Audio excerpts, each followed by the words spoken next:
नमस्कार, 20 मिनट 20 खबर में आपका स्वागत है। आपके साथ मैं हूं स्वप्निल। अगले 20 मिनट में आपको 20 अहम खबरों से रूबरू कराने वाले हैं। तो शुरू करते हैं 20 मिनट में 20 खबरों का सिलसिला। देवघर, बाबा का नगर, परंपरा का शहर। यहाँ कई परंपराएं सदियों से चली आ रही हैं। यहाँ पर बाबा वैद्यनाथ मंदिर में बाबा भोलेनाथ का श्रृंगार पूरे 1 महीने तक खिचड़ी से किया जाता है और इसके लिए श्रृंगारी परिवार अपने हाथों से खिचड़ी बनाता है, जिसे मकर संक्रांति से लेकर 14 फरवरी तक चढ़ाया जाता है।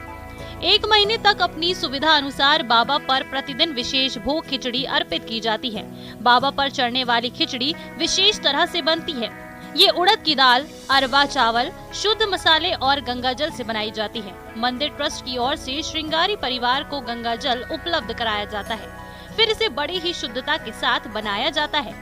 मंदिर के पुजारी इस पवित्र खिचड़ी को चढ़ाते हैं। उसके बाद ये खिचड़ी भक्तों में प्रसाद के रूप में बांटी जाती है। खिचड़ी महाप्रसाद लेने के लिए भक्तों में होड़ लग जाती है। इसके लिए भक्त घंटों इंतजार करते हैं। मान्यता है कि इस खिचड़ी को खाने से बीमारियां दूर होती हैं और सौभाग्य घर आता है। आपने मकर संक्रांति पर पतंगबाजी तो देखी होगी, लेकिन झारखंड के बोकारो में इस दिन तीरंदाजी प्रतियोगिता का आयोजन किया गया है। लोग तीर धनुष लेकर निशाना लगाते नजर आए। क्या बच्चे, क्या बूढ़े, सभी बड़े ही रोमांच के साथ इसमें शामिल हुए। दरअसल बोकारो के कसमार प्रखंड में मकर संक्रांति के मौके पर अनूठी तीरंदाजी प्रतियोगिता का आयोजन हुआ। ये प्रतियोगिता ना तो मेडल के लिए, ना ट्रॉफी के लिए और ना ही नकद इनाम के लिए होती है। ये प्रतियोगिता होती है तो सिर्फ 1 एकड़ जमीन के लिए। इसमें विजेता को 1 वर्ष के लिए करीब 1 एकड़ जमीन खेती के लिए उपहार में दी जाती है। दशकों से चली आ रही ये परंपरा बेजा बिंदा के नाम से जानी जाती है। करीब 100 साल पहले इस अनूठी परंपरा की शुरुआत की गई थी। प्रतियोगिता में प्रतिभागी केले के थंब पर निशाना साधते हैं। पहला निशाना लगाने वाला विजेता होता है। बताया जा रहा है कि इस प्रतियोगिता में हर वर्ष दर्जनों प्रतिभागी बड़े उत्साह के साथ भाग लेते हैं। कई प्रतिभागी बतौर विजेता हैट्रिक मार चुके हैं। इस वर्ष भी इस अनूठी प्रतियोगिता को लेकर ग्रामीण उत्साहित रहे और इसकी तैयारी में जुटे थे।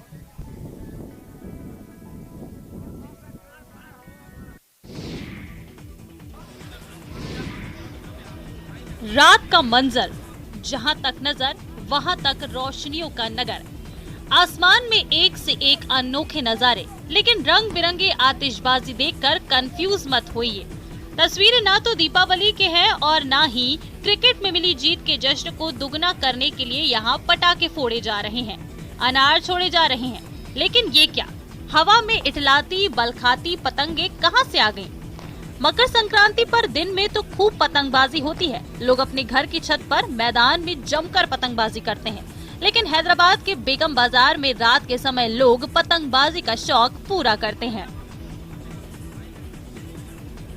पतंग जिस तरह से गुजरात में उड़ाते, राजस्थान में उड़ाते, आंध्र प्रदेश में उड़ाते, मुंबई में उड़ाते, उसी तरह से हैदराबाद में भी पतंग जिस तरह से उड़ाते, मुझे लगता है कि देश भर में इस तरह का ये जो माहौल है हमें देखने को नहीं मिलता।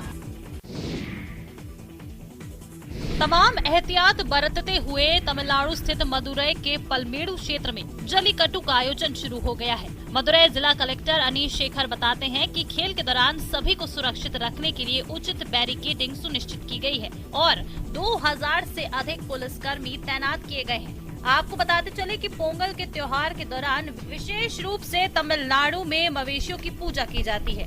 इसमें जल्लीकट्टू के नाम से एक आयोजन आकर्षण का केंद्र रहता है। जल्लीकट्टू के खेल में एक सांड को भीड़ के बीच छोड़ दिया जाता है।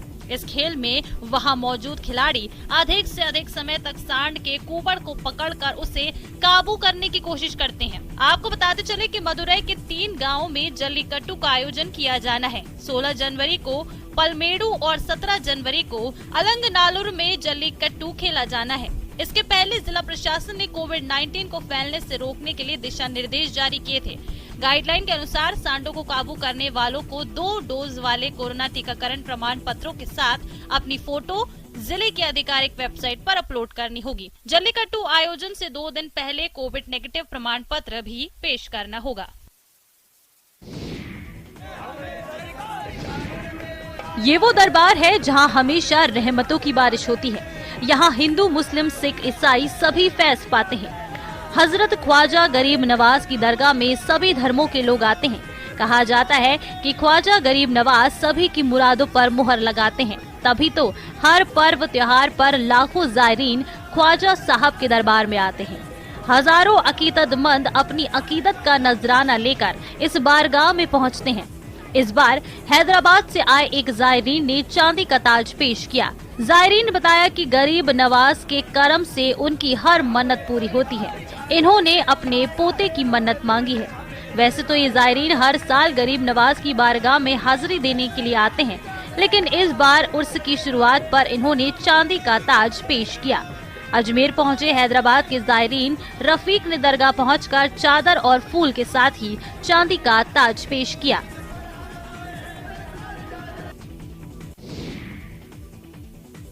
भारत में अलग अलग राज्यों में अलग अलग त्योहार मनाए जाते हैं, लेकिन मुंबई जैसे महानगर में जहां देश के हर कोने के लोग रहते हैं, जहां हर संस्कृति का मेल नजर आता है, वहां हर त्योहार साथ मनाने की परंपरा रही है। पोंगल सेलिब्रेशन की तस्वीरें मुंबई के सायन कोलीवाड़ा से आई है। यहाँ न सिर्फ उत्तर भारतीय बल्कि दूसरे धर्म के लोग भी पोंगल सेलिब्रेशन का हिस्सा बने। आपको बताते चले कि हिंदू धर्म में मकर संक्रांति के पर्व को बड़े उत्साह के साथ मनाया जाता है। मकर संक्रांति को दक्षिण भारत में पोंगल के रूप में मनाया जाता है। दक्षिण भारत में पोंगल का त्योहार सबसे प्रमुख है। भगवान सूर्य को समर्पित पोंगल 4 दिनों तक चलता है।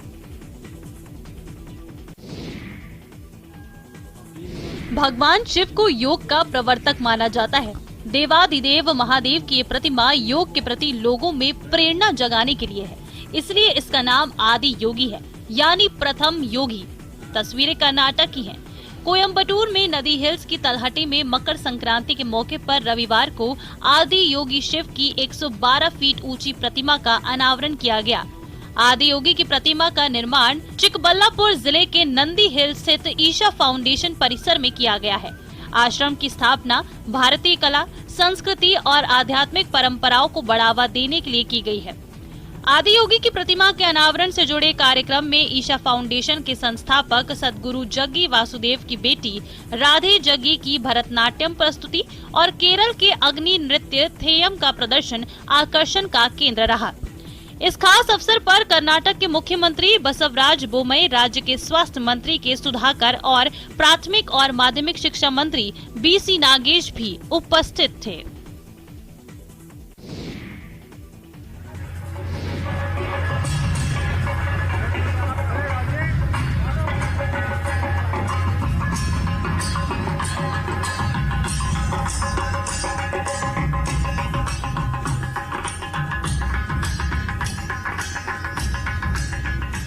पर्यटन विभाग की ओर से मकर संक्रांति पर हवा महल नाइट फेस्टिवल का आयोजन किया गया।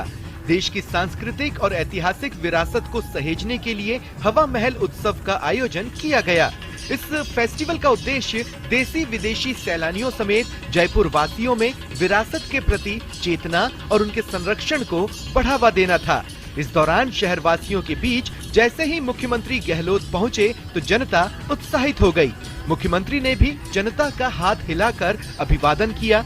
इस बीच एक बच्ची सीएम से मुलाकात करने की कोशिश करते दिखी।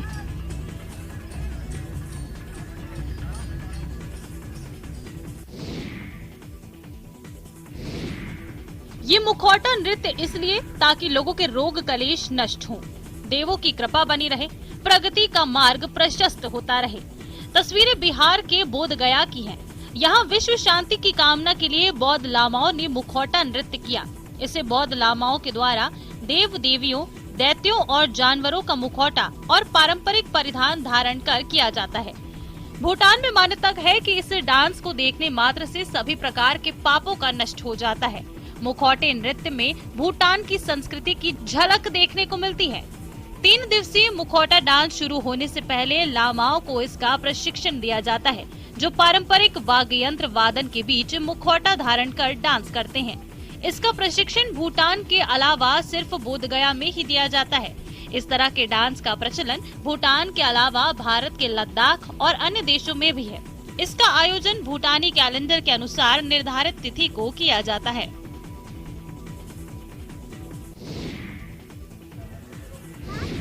आमतौर पर किसी भी विवाह में ढोल नगाड़े डीजे की धुन पर नाचते झूमते बाराती नजर आते हैं, लेकिन एमपी के बैतूल में एक ऐसी अनूठी शादी देखने को मिली जिसमें वर वधू ने बिना किसी दिखावे के एक बड़ा संदेश दिया और भारत के संविधान को साक्षी मानकर एक दूसरे का हाथ थामा। बैतूल के युवा वकील दर्शन बुंदेला और उनकी दुल्हन राजश्री बचपन के दोस्त हैं और दोनों जातिवाद के घोर विरोधी रहे हैं। साथ ही इन दोनों की भारत के संविधान में गहरी आस्था है। इसी वजह से इन्होंने अपनी शादी में वरमाला से पहले भारत के संविधान की उद्देशिका का वाचन करवाया और संविधान को साक्षी मानकर वरमाला डाली। संविधान की प्रस्तावना को पढ़ते हुए जो इस देश में सभी धर्म, सभी जाति, सभी लिंग, सभी समुदाय के लोगों को बराबर का अधिकार देता है, उसको पढ़ते हुए हमने कार्यक्रम की शुरुआत की है। दर्शन बैतूल में वकालत करते हैं, जबकि राजश्री हरदा जिले के एक सरकारी स्कूल में टीचर हैं।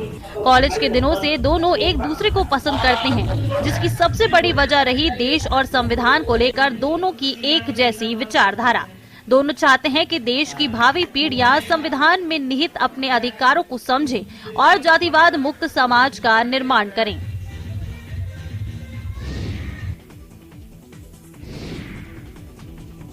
आपने आदमखोर बाघों के बारे में सुना होगा, लेकिन क्या कोई बिल्ली भी नरभक्षी हो सकती है? हैरान हो गए ना? उत्तर प्रदेश के झांसी जिले में ऐसा ही एक अजीबोगरीब मामला सामने आया है, जिसके बाद इलाके में सनसनी फैली हुई है। यहाँ एक मुस्लिम परिवार के 2 महीने की बच्ची लापता हो गई है, जिसके बाद मासूम की मां ने दावा किया है कि इलाके में एक नरभक्षी बिल्ली घूम रही है जो मासूमों का शिकार कर रही है। इस वारदात के बाद गांव में सनसनी फैली हुई है। दरअसल पूरा मामला झांसी जिले के पूछ थाना क्षेत्र के अंतर्गत नई बस्ती मोहल्ले का है, जहां के रहने वाले नसरुद्दीन के परिवार में 2 महीने पहले बच्ची का जन्म हुआ था। मासूम की मां रिजवाना का कहना है कि बच्ची को 1 साल के बेटे के साथ घर में लगे बिस्तर पर लिटाकर किसी काम से वो बाहर चली गई थी, लेकिन जब वापस आकर देखा तो उसका कहीं अता पता नहीं था। रिजवाना ने इसकी सूचना परिजनों को दी। परिजनों ने पहले तो काफी देर तक उसको तलाशा, लेकिन जब पता नहीं चला तो पुलिस को सूचना दे दी गई। सूचना के बाद मौके पर पहुंची पुलिस ने डॉग स्क्वाड की मदद से भी तलाशी ली, लेकिन बच्ची का कहीं पता नहीं चला। इस सनसनीखेज घटना के बाद झांसी जिले के एसएसपी राजेश एस का कहना है कि जांच के लिए कई टीमें लगा दी गई हैं। त्रिपुरा की राजधानी अगरतला के चिल्ड्रंस पार्क में 6 से 23 जनवरी तक चलने वाला यूनिवर्सल एक्सपो परवान चढ़ चुका है। यहाँ लोग दूर दूर से खरीदारी के लिए पहुँच रहे हैं। किताबें, होम डेकोरेशन के आइटम्स, कपड़े, क्या नहीं है यहाँ। एक ही परिसर में जिंदगी की बुनियादी जरूरतों से लेकर शौक तक के तमाम सामान यहाँ मिलते हैं। होम डेकोरेशन के स्टॉल को ही देख लीजिए, जहाँ 200 से लेकर 1 लाख तक की कीमत का सामान उपलब्ध है। यहाँ पर हम चंडीगढ़ से आए हैं, हमने यहाँ फर्स्ट टाइम शो किया है और यहाँ का रिस्पॉन्स देखना है, अच्छा है या क्या बैड है, जो भी है। अगर अच्छा होएगा तो हम नेक्स्ट ईयर फिर आएंगे और इससे अच्छा सामान लेकर आएंगे। पूरा डेकोरेट होम डेकोर आइटम है हमारे पास, सब ग्रास में है, इसमें क्रिस्टल में है और हमारे पास 1 लाख से 200 तक की से वो है प्राइस। इसमें में आके बहुत अच्छा लगा। मैं 2 साल से आ रहे हैं, इधर रिस्पांस मेरे को बहुत अच्छा मिला। पुराना कस्टमर ही ज्यादा आता है और स्टोन का बारे में सर्टिफिकेट के साथ हम देता है, एकदम 100% रिजल्ट आता है। सेना दिवस पर उत्तरी कमान ने उधमपुर के गवर्नमेंट डिग्री कॉलेज में military weapon and equipment display का आयोजन किया। यहाँ युद्ध में सहायक हथियारों और उपकरणों का प्रदर्शन किया गया। हथियारों का सैन्य प्रदर्शन स्थानीय जनता के दिल और दिमाग में राष्ट्रीय सुरक्षा के संरक्षण में गर्व और विश्वास की भावना पैदा करने का माध्यम रहा। सैन्य उपकरणों का एक दिन का प्रदर्शन लोगों को ये देखने का दुर्लभ अवसर देता है कि भारतीय सेना देश को सुरक्षित रखने के लिए कैसे काम करती है। युवाओं को उपकरणों और हथियारों से परिचित कराने के अलावा इस कार्यक्रम का मकसद युवाओं को भारतीय सेना में शामिल होने के लिए प्रेरित करना भी था। कार्यक्रम में सेना की तरफ से सैनिक ऑपरेशन का भी प्रदर्शन किया गया। एक हेलीकॉप्टर कार्यक्रम स्थल पर पहुंचा। सैनिक रस्सी की मदद से हेलीकॉप्टर से नीचे उतरे और दुश्मनों पर हमला किया। इसके जरिए दिखाया गया कि किस तरह से हमारी सेना दुश्मनों के नजदीक पहुंचकर अचानक से हमला कर उनका खात्मा करती है।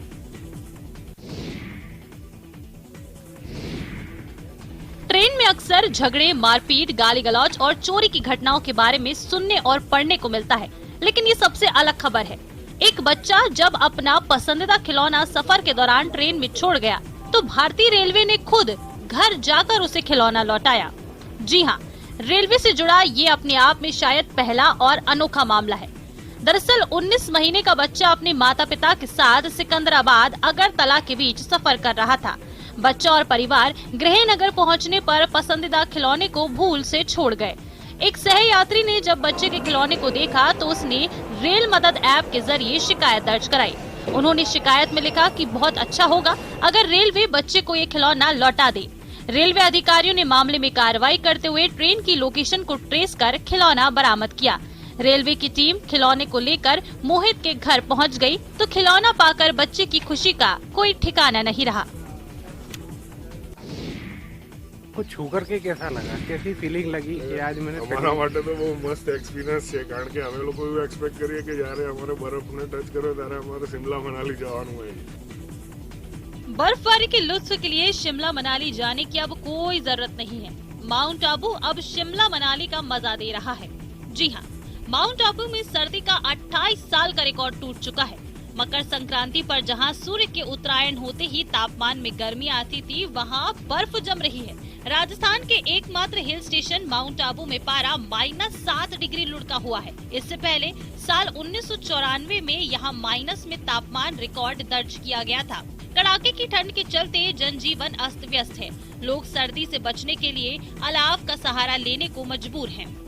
आबू की वादियां सैलानियों से गुलजार हैं। जगह जगह सैलानियों की भीड़ देखी जा रही है। सैलानी अपने कैमरों में इन नजारों को कैद कर रहे हैं। माउंट आबू में नक्की झील पर सैलानी सूरज की पहली किरण को देखने के लिए आते हैं। अल सुबह से ही सैलानी सर्दी से बचने के लिए अलाव का सहारा लेते हुए भी दिखाई देते हैं। देश के खूबसूरत हिल स्टेशनों में से एक जम्मू और कश्मीर का गुलमर्ग इन दिनों सैलानियों को खासा लुभा रहा है। इसे धरती का स्वर्ग भी कहा जाता है। यहाँ सैलानी जमकर आइस स्केटिंग का लुत्फ उठा रहे हैं। We love Gulmarg. तो अभी आप स्की कर रहे हैं यहाँ या सर, या ठंड में बहुत ही एंजॉय कर रहे हैं, बहुत ही मजा, मस्त मौसम में मस्त नजारे हैं। It's very like. तो आप क्या कहना चाहेंगे, अपनी व्यूज बताइए। ब्यूटीफुल गुलमर्ग। गौरतलब है कि गुलमर्ग के हरे भरे ढलान, बर्फबारी और खूबसूरत फूल पर्यटकों को आकर्षित करते हैं। बॉलीवुड के लिए ये एक खास जगह है। यहाँ पर कई बेहतरीन फिल्मों की शूटिंग भी हुई है। इस स्थान को पहले गौरीमर्ग के नाम से जाना जाता था। 16वीं शताब्दी में कश्मीर के शासक यूसुफ शाह चक ने इस स्थान का नाम बदलकर गुलमर्ग कर दिया। हिल स्टेशन के रूप में इसकी स्थापना साल 1927 में ब्रिटिश शासकों ने की थी। इसके अलावा अंग्रेजों ने यहाँ गोल्फ खेलने के लिए गोल्फ कोर्स का निर्माण भी कराया था।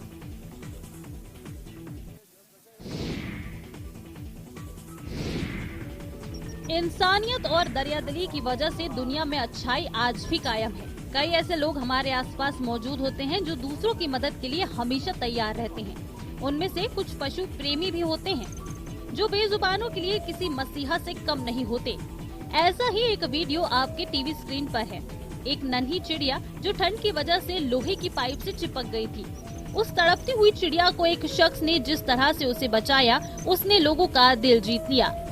वीडियो में देखा जा सकता है कि एक नन्ही चिड़िया ठंड के मौसम की वजह से लोहे के पाइप से चिपक गई है। वो तड़प रही है मगर उसके पैर नहीं छूट रहे। तभी एक दयालु शख्स की नजर उस पर पड़ी। उसने अपने हाथों से पहले उसे गर्म किया। उस दौरान उसने अपनी जबान में उसे मोहब्बत और दिलासा भी दिया।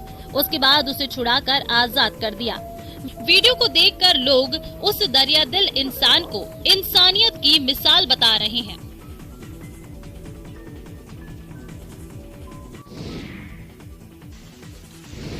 हजारों वर्षों से बाघ को सबसे मजबूत, सबसे बहादुर और आक्रामक माना जाता है, तभी इसे जंगल का राजा कहते हैं।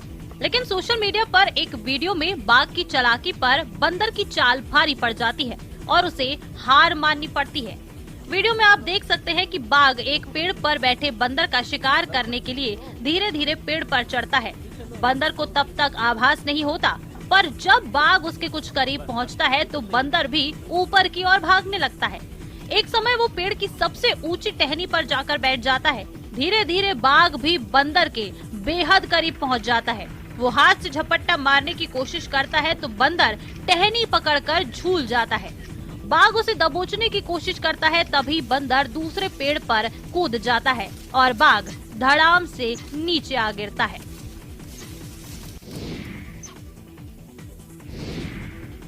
शादी धूमधाम और गाजे बाजे के साथ ही जचती है। लोगों की निगाहें दूल्हे को तलाशती हैं। लेकिन ये क्या, यहाँ कुत्ता दूल्हा बना है? आपने इंसानों की शादी होते खूब देखा होगा, लेकिन यूपी के अलीगढ़ में एक डॉग कपल की शादी चर्चा का विषय बनी हुई है। यहाँ टॉमी और जेली की धूमधाम से शादी हुई। टॉमी दूल्हा बना और जेली दुल्हन। इस दौरान लोगों ने ढोल नगाड़ों पर जमकर डांस किया। टॉमी और जेली ने 7 फेरे लिए। शादी पूरी तरह उसी तरह से हुई जैसे इंसानों की होती है। टॉमी और जेली की शादी मकर संक्रांति पर की गई। शादी का आयोजन बहुत धूमधाम से हुआ। जेली की तरफ से आए लोगों ने टॉमी की तरफ के लोगों को तिलक लगाए। ढोल नगाड़ों के साथ बारात शादी स्थल पर पहुंची। शादी में बाकायदा पूरे गांव में दावत दी गई। देसी घी का खाना परोसा गया, जिसे आस पड़ोस के कुत्तों में भी बांटा गया। पंडित जी की मौजूदगी में टॉमी और जेली के 7 फेरे करवाए गए। छत्तीसगढ़ के दुर्ग में आयोजित पुष्प प्रदर्शनी लोगों को खूब लुभाती नजर आई है। इस शो में 100 से अधिक प्रजाति के फूल और पौधों को रखा गया था। आयोजन के दौरान दुर्ग विधायक और महापौर भी पहुंचे। इस आयोजन का बच्चों और बड़ों ने जमकर आनंद लिया। विधायक जहां अपना स्केच बनवाते दिखे तो वहीं सेल्फी जोन में लोगों ने अपने परिवार के साथ जमकर फोटो खिंचवाए। अधिक भीड़ होने के चलते डॉक्टर राजेंद्र प्रसाद पार्क के फ्रंट गेट को बंद कर दिया गया था। आयोजन के लिए पार्क के पिछले गेट को खोला गया था। यहाँ पार्किंग और दूसरी व्यवस्था को भी अच्छा किया गया था। गेट पर ही फूल और पौधों को बेचने वालों को भी जगह दी गई थी। गार्डन के अंदर फूल ही फूल दिखाई दे रहे थे। यहाँ सबसे अधिक गुलाब, गेंदा और झरबेरा के फूलों की वैरायटी देखने को मिली। आयोजन के दौरान लड़कियों के लिए मेहंदी और बच्चों के लिए प्ले जोन की व्यवस्था की गई थी। लोगों ने दुर्ग नगर निगम के इस आयोजन को खूब सराहा।